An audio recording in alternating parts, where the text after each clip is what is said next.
الحمد لله نحمده ونستعينه ونستغفره ونعوذ بالله من شرور أنفسنا ومن سيئات أعمالنا من يهده الله فلا مضل له ومن يضلل فلا هادي له وأشهد أن لا إله إلا الله وحده لا شريك له وأشهد أن محمدا عبده ورسوله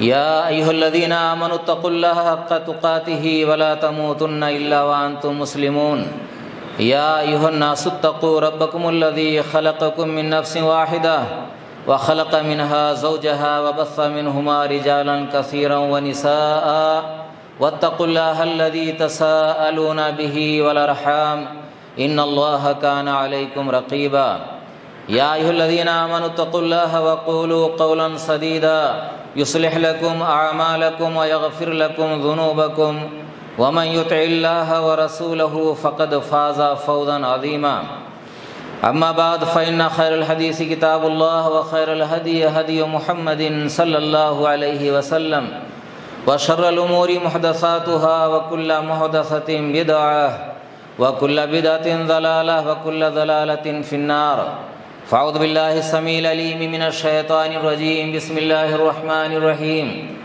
قاف القرآن المجيد بل عجبوا أن جاءهم منذر منهم فقال الكافرون هذا شيء عجيب أإذا متنا وكنا ترابا ذلك رجع بعيد قد علمنا ما تنقص الأرض منهم وعندنا كتاب حفيظ بل كذبوا بالحق لما جاءهم فهم في أمر مريج أفلم ينظروا إلى السماء فوقهم كيف بنيناها وزيناها وما لها من فروج والأرض مددناها وألقينا فيها رواسي وأنبتنا فيها من كل زوج بهيج تبصرة وذكرى لكل عبد منيب ونزلنا من السماء ماء مباركا فأنبتنا به جنات وحب الحصيد والنخل باسقات لها طلع نضيد رزقا للعباد وأحيينا به بلدة ميتا كذلك الخروج كذبت قبلهم قوم نوح وأصحاب الرس وثمود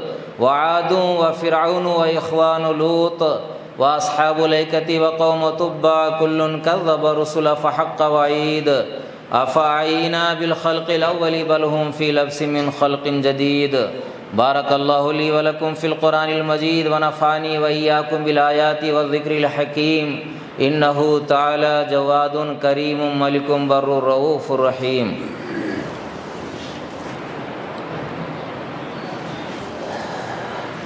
إن الحمد لله نحمده ونستعينه ونستغفره ونعوذ بالله من شرور أنفسنا ومن سيئات أعمالنا من يهده الله فلا مضل له ومن يضلل فلا هادي له وأشهد أن لا إله إلا الله وحده لا شريك له وأشهد أن محمدا عبده ورسوله أعوذ بالله من الشيطان الرجيم بسم الله الرحمن الرحيم ولا تهنوا ولا تحزنوا وأنتم الأعلون إن كنتم مؤمنين إن يمسسكم قرح فقد مس القوم قرح مثله وتلك الأيام نداولها بين الناس وليعلم الله الذين آمنوا ويتخذ منكم شهداء والله لا يحب الظالمين تعریف بڑائی بزرگی حمد و ثنا کا مستحق اللہ رب العالمین کی ذات ہے اور درود و سلام نازل ہوں تمام انبیاء کرام پر خصوصاً اللہ کے آخری نبی حضرت محمد مصطفیٰ صلی اللہ علیہ وسلم پر سامعین کرام آپ کے سامنے دو آیتیں پڑھی گئی ہیں سورہ آل عمران کی آیت نمبر 139 اور 140 اللہ رب العالمین فرماتا ہے وَلَا تَهِنُوا وَلَا تَحْزَنُوا وَأَنْتُمُ الْأَعْلَوْنَ إِن كُنتُم مُؤْمِنِينَ کمزور نہ پڑو اور غم نہ کرو تم ہی غالب رہو گے اگر حقیقت میں تم مومن رہے آگے والی آیت میں اللہ فرماتا ہے إِن يَمْسَسْكُمْ قَرْحٌ فَقَدْ مَسَّ الْقَوْمَ قَرْحٌ مِثْلُهُ اگر تمہیں زخم لگا ہے تکلیف پہنچی ہے تو اس سے پہلے اسی کے جیسا دوسرے لوگوں کو بھی زخم پہنچ چکا ہے۔ وَتِلْكَ الْأَيَّامُ نُدَاوِلُهَا بَيْنَ النَّاسِ، یہ تو دن ہیں جن کو ہم الٹتے پلٹتے رہتے ہیں لوگوں کے درمیان۔ وَلِيَعْلَمَ اللَّهُ الَّذِينَ آمَنُوا، اور یہ اس لیے ہوتا ہے تاکہ اللہ رب العالمین مومنوں کو جان لے۔ وَيَتَّخِذَ مِنْكُمْ شُهَدَاءَ، اور تم میں سے کچھ لوگوں کو شہادت کا درجہ عطا فرمائے۔ وَاللَّهُ لَا يُحِبُّ الظَّالِمِينَ، اور اللہ رب العالمین ظالموں کو پسند نہیں کرتا ہے۔ یہ اصل میں سورہ آل عمران کی 2 آیتیں میں نے پڑھی ہیں۔ اللہ رب العالمین نے آل عمران میں کئی آیتیں ایک طرف سے جنگ احد کے متعلق بیان کی ہیں۔ یہ شوال کا مہینہ جو چل رہا ہے، غزوہ احد اسی مہینے میں واقع ہوئی، اور اسلام اور کفر کی جو جنگیں ہوئی ہیں سب سے زیادہ نقصان مسلمانوں کا اسی جنگ میں ہوا ہے، سب سے زیادہ تکلیف اسی جنگ میں ہوئی ہے اللہ کے رسول کی حیات مبارکہ میں۔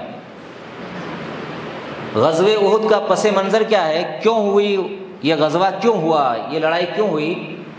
آپ جانتے ہیں کہ سب سے پہلی جنگ اسلام اور کفر کی غزوہ بدر ہے، جنگ بدر ہے۔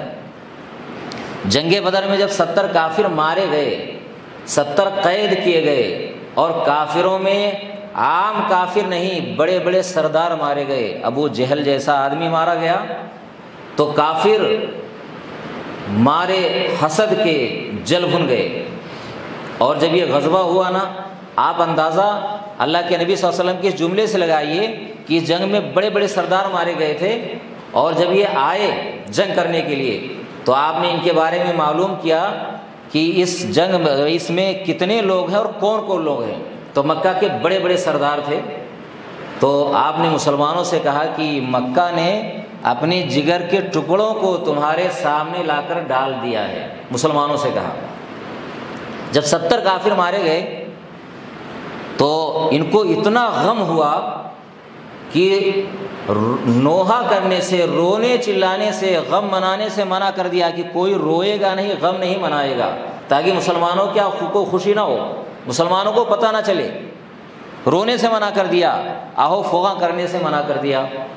اور جس قافلے کو بچانے کے لیے یہ جنگ واقع ہوئی تھی، بھائی کافروں کا ایک قافلہ تھا، ابو سفیان کی سرکردگی میں تجارت کے لیے گیا ہوا تھا، اللہ کے رسول کو پتہ چلا تو کہا مسلمانوں چلو، وہ قافلہ آ رہا ہے ان کا، مکہ والوں کا، اللہ رب العالمین ہمیں یا تو یہ دے گا یا تو وہ دے گا، یعنی یا تو قافلہ آئے گا یا تو کوئی دوسرا ہوگا انشاءاللہ، ہے نا، ان سے ہماری ٹکراؤ ہوگی یا جو بھی ہوگا، لیکن ہمیں ایک جگہ کامیابی ملے گی۔ قافلہ بچ گیا اتفاق سے، ہے نا، مکہ والوں کو پتہ چل گیا۔ تو یہ 1000 کا لشکر جو آیا تھا غزوہ بدر کے لیے، یہ قافلے کو بچانے کے لیے آیا تھا۔ تو جب قافلہ بچ گیا تو ابو سفیان نے کہا لوگوں سے کہ جو مقصد تھا وہ حاصل ہو گیا، تو کہا اب جنگ کرنے سے کوئی فائدہ نہیں، لوٹ چلو۔ ابو جہل نہیں مانا تھا، کہا نہیں، ہم یہاں رکیں گے اور یہاں جشن منائیں گے اور اسے نہیں جائیں گے۔ تو چنانچہ جنگ ہوئی مسلمانوں کافروں کی۔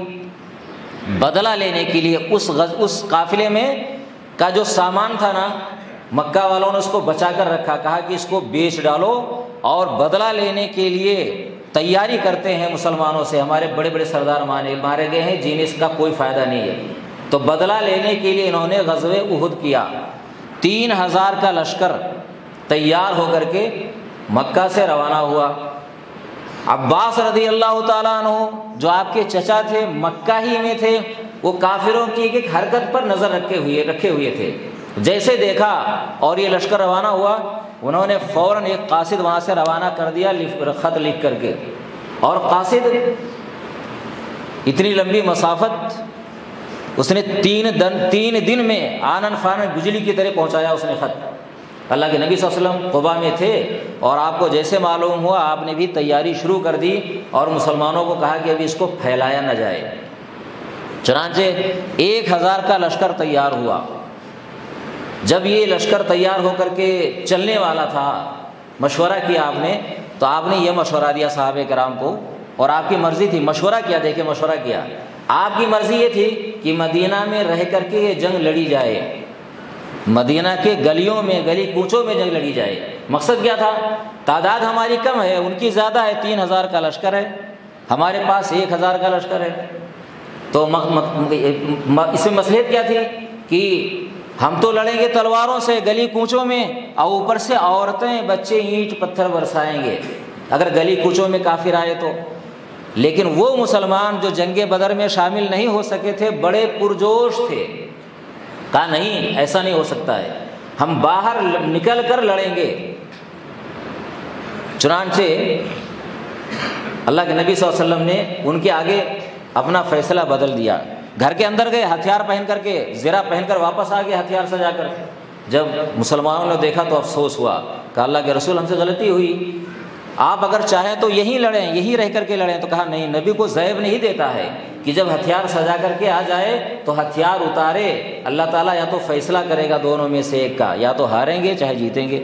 چنانچہ مسلمان باہر نکلے 1000 کا لشکر لے کر، مقام شوط میں پہنچے تو منافق عبداللہ بن ابی بھی اپنے 300 آدمیوں کو لے کر کے ساتھ میں تھا، اس کا بھی یہی کہنا تھا، مشورہ تھا کہ مدینہ ہی میں لڑا جائے، باہر نہ نکلا جائے۔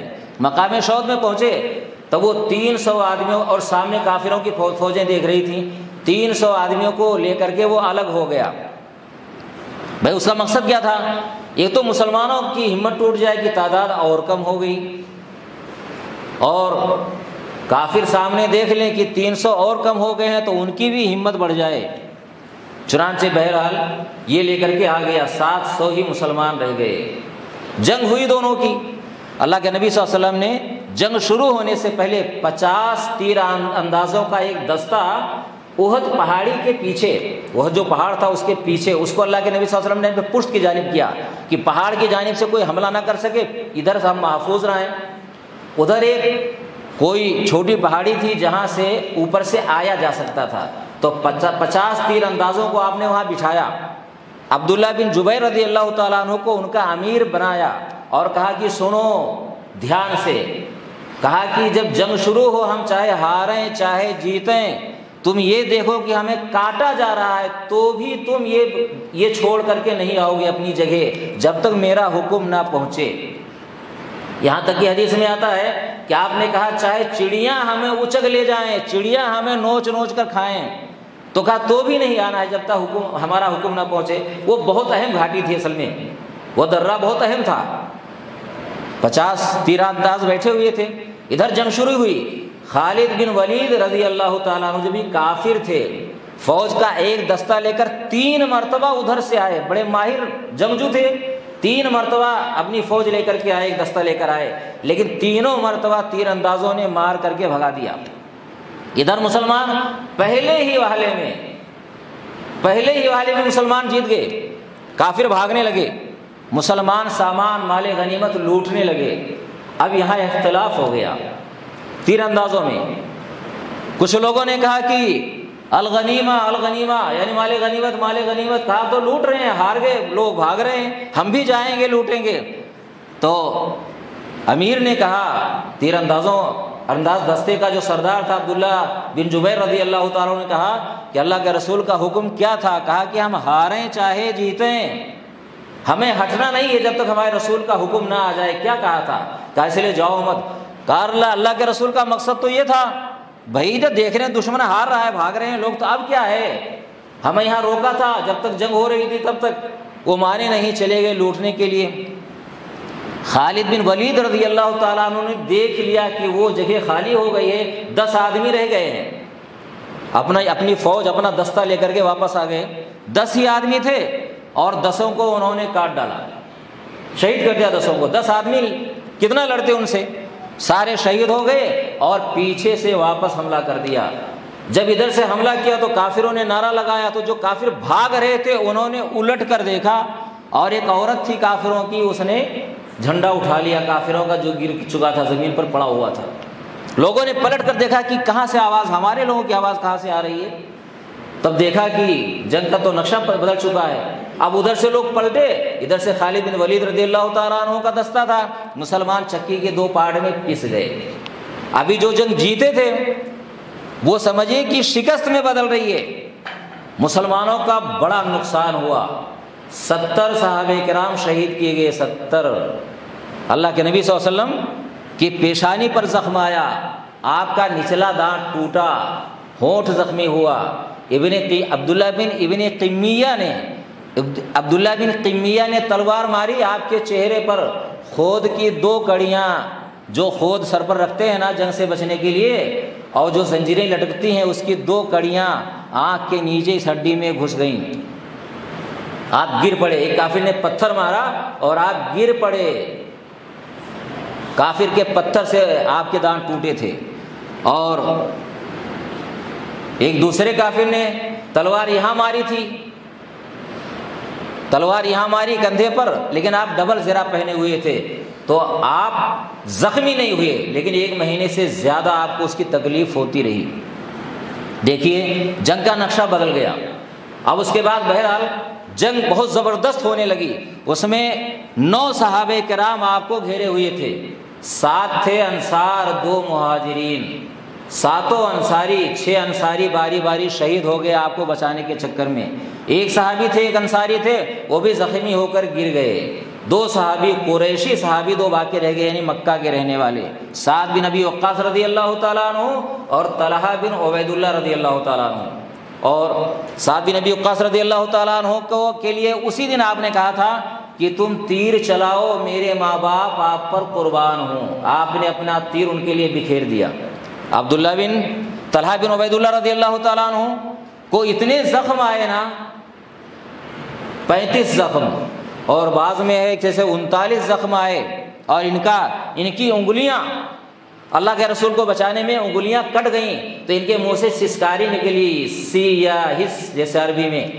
تو آپ نے فرمایا کہ اگر تم بسم اللہ کہتے تو فرشتے تمہیں اٹھا لیتے اور لوگ دیکھتے۔ بہرحال بہت تکلیف اٹھانی پڑی، لیکن پھر مسلمان پلٹے، اللہ کے رسول نے آواز دیا، پھر مسلمان پلٹے اور واپس نبی صلی اللہ علیہ وسلم کو بچایا گیا۔ اور اسی جنگ میں اس میں کافروں کی عورتیں بھی آئی ہوئی تھیں، اور کافر اس لیے عورتوں کو لائے تھے کہ میدان جنگ میں سے کافر بھاگے نہیں اپنی عزت کو بچانے کے لیے، تو اور عورتیں بھی جوش دلا رہی تھیں۔ بہرحال اس جنگ میں 70 مسلمان شہید کیے گئے صحابہ کرام۔ اس میں کافروں نے مسلمانوں کا مصلح کیا، مسلمان شہداء کا مصلح کیا، شرمگاہیں کاٹ ڈالی، ناک کان کاٹ ڈالے، اور اس کا ہار بنایا، عورتوں نے پازیب بنایا اور پہنا۔ ہندا نے حضرت حمزہ رضی اللہ تعالیٰ عنہ کا پیٹ چاک کیا اور جگر نکالا، چبایا، اس نے نگل نہیں سکی تو اس نے اگل دیا۔ مسلمانوں کو بہت تکلیف اٹھانی پڑی۔ صحابہ کرام بعض جب دوسری مرتبہ جب ہوئی تو بھاگ کھڑے ہوئے، کچھ لوگ بھاگ کھڑے ہوئے کچھ لوگ، لیکن کچھ لوگ ایسے بھی تھے کہ انہوں نے کہا، انس بن نضر رضی اللہ تعالیٰ عنہ کا واقعہ ہے کہ دیکھا کہ کچھ صحابہ کرام جب یہ افواہ یہ اڑ گئی میدان جنگ میں کہ اللہ کے رسول شہید کر دیے گئے، تو کچھ لوگ کیا ہتھیار ڈال کر بیٹھ گئے کہ اب لڑنے سے کیا فائدہ ہے۔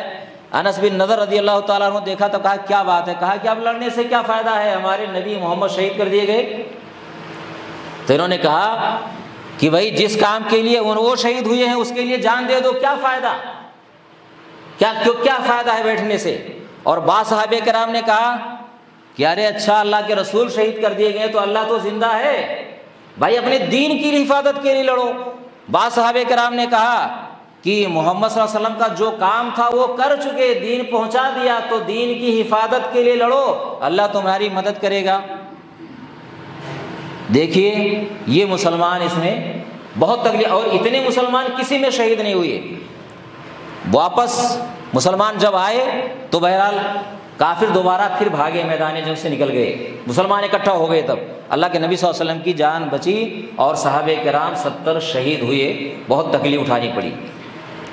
اللہ رب العالمین نے اس آیت میں کیا کہا ہے کہ وَلَا تَهِنُوا وَلَا تَحْزَنُوا وَأَنْتُمُ الْأَعْلَوْنَ إِن كُنتُم مُؤْمِنِينَ۔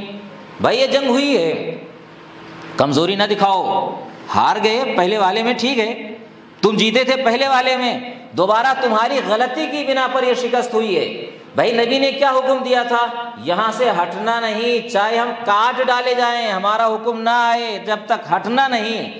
مسلمانوں نے اختلاف کیا، دماغ لگایا، دیکھیے دماغ لگایا۔ بھائی نبی کا حکم آ جائے تو ہمیں دماغ لگانے کی ضرورت نہیں ہے۔ بہت سارے لوگ دماغ لگاتے ہیں کہ نبی کا یہ حکم ہے نا، اس میں یہ ہے، یوں ہے، اس لیے آپ نے کہا تھا اس وقت، آج دوسرا معاملہ ہے۔ بھائی جب حدیث میں، قرآن میں اس کی وجہ نہیں بیان کی گئی ہے تو ہمیں دماغ لگانے کی ضرورت نہیں ہے۔ ہمیں کیا کرنا ہے؟ جیسے نبی کا حکم ہے ویسے ہمیں کرنا ہے۔ صحابہ کرام دیکھیے اختلاف میں پڑ گئے اور نتیجہ کیا ہوا؟ جیتی ہوئی جنگ مسلمان ہار گئے۔ حالانکہ مورخین نے لکھا ہے کہ اس کو ہار نہیں کہا جائے گا، لیکن ہار تو نہیں کہا جائے گا، لیکن دیکھیے نقصان کتنا ہوا۔ بھائی پہلے وہ والے میں مسلمان جیتے، کافر بھاگے، دوسرے میں مسلمان کچھ بھاگے تھے، یہاں تک کہ مدینہ تک پہنچ گئے۔ ام ایمن رضی اللہ تعالیٰ عنہ کے بارے میں تو انہوں نے دیکھا تو مٹی اٹھا کر ان کے منہ پر دے مارا، کہا کہ تم بھاگ کر آئے ہو، اور وہ لوگ تلواریں عورتیں لے کر کے نکل پڑی میدان جنگ کی طرف، صحابیہ۔ تو دیکھیے، اور تیسرے والے میں ہے نا، جب وہ دوبارہ ہوا تو کافر تیار نہیں ہوئے جنگ کے لیے، ہے نا، تو اس کو لوگوں نے ہار تو نہیں کہا ہے، لیکن مسلمانوں کو بڑی تکلیف اٹھانی پڑی اور کہا کہ یہ برابر کی جنگ رہی۔ اب اس میں دیکھیے نبی صلی اللہ علیہ وسلم نے حکم یہی دیا تھا کہ بھئی تمہیں رہنا ہے، لیکن اختلاف کیا کہ مقصد آپ کا یہ تھا کہ بھئی جب جنگ ہو رہی ہو تو جنگ ختم ہو گئی نا، اور اسی سے فائدہ اٹھا لیا کافروں نے اور مسلمان جیتی ہوئی جنگ ہار گئے۔ اللہ نے قرآن میں کہا کہ تم غم نہ کرو، کمزور نہ پڑو، مومن رہے تو تم غالب آؤ گے۔ اور دوسری آیت میں کیا کہا؟ ان یمسسکم قرح، تمہیں اگر زخم لگا ہے، فقد مس القوم قرح مثلہ، تو قوم کو بھی یعنی کافروں کو بھی پہلے جنگ بدر میں زخم لگ چکا ہے، تم نے 70 کو قتل کیا تھا اور 70 کو گرفتار کیا تھا۔ تو کہا کمزوری انہوں نے تو نہیں دکھائی، وہ دوبارہ چڑھ کر آئے بدلہ لینے کے لیے، اور تمہیں اگر عارضی طور پر زخم لگ چکا ہے تمہاری غلطی کی بنا پر، تو تم کیا ہمت ہار دو گے؟ کیا مسلمان رہو گے، مومن رہو گے تو تم غالب آؤ گے۔ میرے بھائیوں دیکھیے اللہ رب العالمین نے، اور اسی میں نا جب لوگوں نے کہا، بھاگ کھڑے ہوئے، اور لوگوں نے جب کہا کہ بھئی اللہ کے رسول قتل کر دیے گئے تو کیا فائدہ اب جنگ کرنے سے، تو دیکھیے قرآن کی یہ آیت نا اسی پس منظر میں اتری ہے۔ آگے ایک آیت آتی ہے، اللہ نے کیا کہا 144 آیت میں، وما محمد الا رسول قد خلت من قبلہ الرسل، محمد تو ایک رسول ہیں، قتل کر دیے جائیں یا موت آ جائے تو تم اپنی ایڑیوں کے بل پلٹ جاؤ گے کیا؟ ومن ينقلب على عقبیہ فلن یضر اللہ شیئا، اور جو پلٹ جائے اللہ کا کوئی نقصان نہیں کرے گا۔ تو اس جنگ میں نا نبی صلی اللہ علیہ وسلم کے ساتھ جو مسلمانوں کے ساتھ حادثہ ہوا، بڑی مصلحتیں ہیں۔ مصلحت کیا ہے؟ مصلحت تو یہ کہا اللہ نے کہ اللہ رب العالمین تم میں اہل ایمان کو دیکھنا چاہتا تھا کہ اہل ایمان کون ہے؟ بھائی منافق 300 کی تعداد میں گئے اور باہر آ گئے، تو منافقوں کے بارے میں نا پہلے اشارتاً قرآن میں وہی آتی تھی، لیکن کھول کر وہ علیحدہ نہیں ہوئے تھے، وہاں سب کے سامنے وہ آ گئے۔ تو دیکھیے اللہ نے مومنین کو جان لیا، مومنوں کو پہچان لیا، مومن کلیئر ہوگی کہ مومن یہ ہیں کہ میدان جنگ سے کیا بھاگے نہیں، لڑے وہاں، اور یہ منافقین کیا الگ ہو گئے میدان جنگ سے 300 کی تعداد میں۔ تو اللہ رب العالمین جاننا چاہتا تھا کہ منافق کون ہے، ارے وہ تو جانتا تھا، لوگوں کو بتانا چاہتا تھا، بھائی کلیئر دیکھ لو اہل ایمان کون ہے، دنیا کے سامنے آ جائیں، اور شہادت کے درجے پر فائز کرنا چاہتا تھا۔ تو اللہ نے کیا کہا؟ محمد رسول ہیں، اگر تمہارے اندر یہ ہے کہ محمد قتل کر دیے جائیں، ہاتھ پر ہاتھ رکھ کر بیٹھ جاؤ گے، ہتھیار ڈال دو گے، تو محمد تو صرف ایک رسول ہیں، محمد کی بنا پر لڑتے تھے کیا؟ بعض صحابہ کرام نے میدان جنگ میں کہا کہ ارے اللہ کے رسول تو دین پہنچا چکے، اپنے دین کی حفاظت کے لیے لڑو۔ تو جب یہ آیت نازل ہو گئی تو اللہ نے ان کو کیا گویا کہ ڈانٹا ہے، ان کو ڈانٹا، ان کو سرزنش کی ہے ان کو کہ محمد کے لیے لڑ رہے تھے کیا؟ میرے بھائیوں آج یہ باتیں نا بہت ساری چیزوں پر ہمارے فٹ آتی ہیں۔ ہم بھی کوئی بھی کام کریں تو ہمیں صرف دیکھنا چاہیے کہ ہمارا رب ہے، سارا کام ہم اللہ کے لیے کرتے ہیں، سارا کام اللہ کے لیے کرتے ہیں۔ ہمیں اللہ سے اجر لینا ہے، کبھی ہمیں اپنا دل کسی معاملے میں چھوٹا نہیں کرنا چاہیے۔ یہ صحابہ کرام جو اللہ کے رسول کا حکم نہیں مانے، اللہ نے کتنی سخت سزا دی کہ 70 صحابہ کرام شہید ہوئے، ہمارے نبی کا دانت ٹوٹا، ہمارے نبی کے چہرے میں اب کڑیاں اتنی زیادہ گھس گئی تھی، ابو عبیدہ بن جراح رضی اللہ تعالیٰ عنہ نے دانت سے پکڑ کر کھینچا نا، اتنی ٹائٹ گھس گئی تھی ہڈی میں کہ دانت سے کھینچا تو ابو عبیدہ بن جراح رضی اللہ تعالیٰ عنہ کا دانت ٹوٹ گیا نکالنے میں، ایک دانت، ایک کڑی کھینچا ایک دانت ٹوٹ گیا، پھر دوبارہ دوسری کڑی نکالا تو دوسرا دانت بھی ان کا ٹوٹ گیا۔ اب آپ سوچئے، اللہ کے نبی صلی اللہ علیہ وسلم یہی کہا تھا، کہا کہ وہ قوم کیسے کامیاب ہوگی جس نے اپنے نبی کے سر کو زخمی کر دیا اور دانت توڑ دیا۔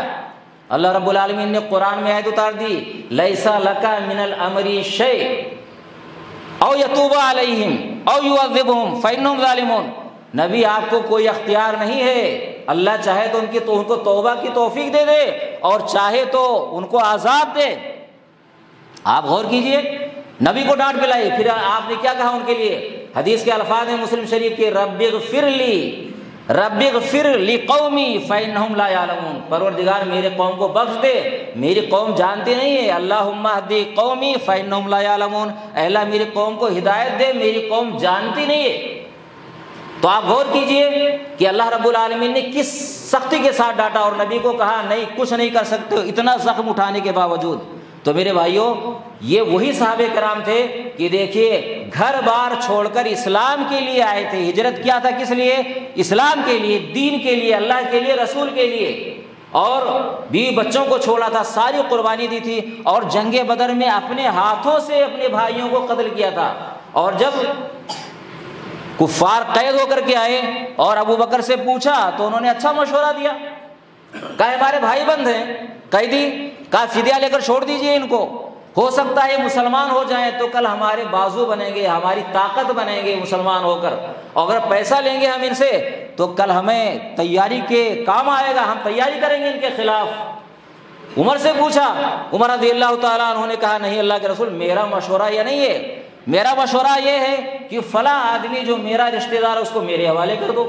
عقیل بن ابی طالب نبی صلی اللہ علیہ وسلم کے چچیرے بھائی تھے، کہا ان کو علی کے حوالے کر دو، یہ اپنے ہاتھوں سے ان کو کاٹیں، میں اس کو اپنے رشتہ دار کو کاٹوں گا، جو جس کا رشتہ دار ہو اسی کے حوالے کرو، تاکہ اللہ کو پتہ چل جائے کہ کافروں کے لیے ہمارے دل میں کوئی نرم گوشہ نہیں ہے۔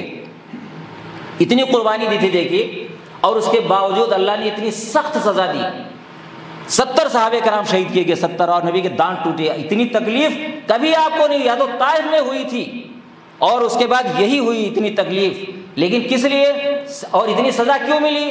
دیکھیے اللہ نے قرآن میں آگے اشارہ بھی کیا ہے، حتی اذا فشلتم وتنازعتم فی الامر وعصیتم من بعد ما اراکم ما تحبون، سورہ آل عمران میں اللہ نے کہا یہاں تک کہ تم آپس میں جب اختلاف کر بیٹھے اور تم نے جھگڑا کیا آپس میں معاملے میں، تم نے نافرمانی کی، تم نے وہ دنیاوی چیز دیکھ لی، اس کی محبت غالب آ گئی یعنی غنیمت، تو تمہارا یہ انجام ہوا۔ میرے بھائیوں، آج ہم کتنا نبی کی کتنی مخالفت کرتے ہیں، شریعت پر کتنا عمل کرنے والے ہیں، پھر بھی ہم روئیں اور گائیں کہ ہماری یہ کیا حالت ہے، ہمارے ساتھ ایسا کیوں ہوتا ہے، ہمارے ساتھ یہ پریشانی کیوں آتی ہے۔ یہ قرآن کی آیت نا، جب نبی کے لیے اتنا ہے، صحابہ کرام کے لیے اتنا ہے کہ اگر تم نبی کے لیے کرتے تھے تو ٹھیک ہے، کچھ نہیں ملنے والا ہے، لیکن اگر اللہ کے لیے کرتے تھے تو اللہ تو زندہ ہے بھائی، اللہ کو کبھی موت نہیں آئے گی، اور اجر تو اللہ سے لینا ہے۔ نبی کا کام اتنا ہی تھا کہ بھائی دین پہنچا دو اور جاؤ۔ آج بھی ہم نبی کے لیے صرف کریں سوچ کر، دیکھتے نہیں ایک طبقہ کیا ہے، ہر وقت نبی کا دامن، ہر وقت نبی کرتا ہے، لیکن نبی کے طریقے پر چلتا ہے کیا؟ یہ اس سے کچھ نہیں ہونے والا ہے، نبی کرنے سے۔ سب کام اللہ کے لیے خلوص دل سے، اللہ کے رسول کا درجہ یہی تھا، رسول تھے نبی صلی اللہ علیہ وسلم، آپ کی عزت محبت، آپ کی یہ جزو ایمان ہے، آپ پر ایمان لانا ضروری ہے، طریقہ آپ ہی کا اپنانا ہے۔ تو میرے بھائیوں، ہم کتنی نافرمانیاں کرتے ہیں، کتنی، اور پھر شکوہ بجا ہے، کوئی شکوہ یہ نہ کرے کہ ہم پر پریشانی آ رہی ہے، مصیبت آ رہی ہے، ہم پریشان ہیں، کسی بھی طریقے سے اپنے اعمال کا محاسبہ کرو کہ ہمارے گھر میں کیا رہا۔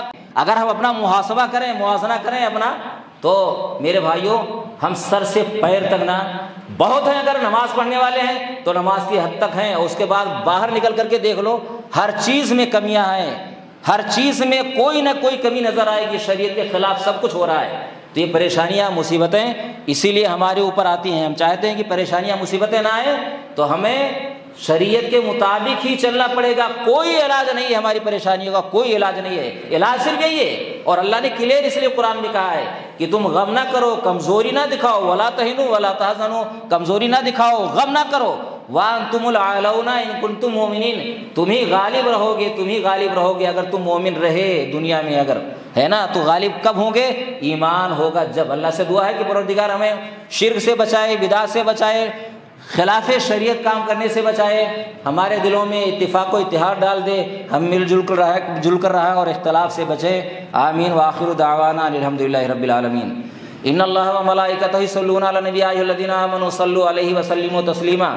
اللہم صل علی محمد وعلی آل محمد کما صلیت علی ابراہیم وعلی آل ابراہیم انک حمید مجید۔ اللہم بارک علی محمد وعلی آل محمد کما بارکت علی ابراہیم وعلی آل ابراہیم انک حمید مجید۔ ان اللہ یأمر بالعدل والإحسان وإیتاء ذی القربى وینہی عن الفحشاء والمنکر والبغی یعظکم لعلکم تذکرون۔ اذکروا اللہ یذکرکم وادعوہ یستجب لکم ولذکر اللہ تعالی اعلی وجل واتم وأهم اکبر۔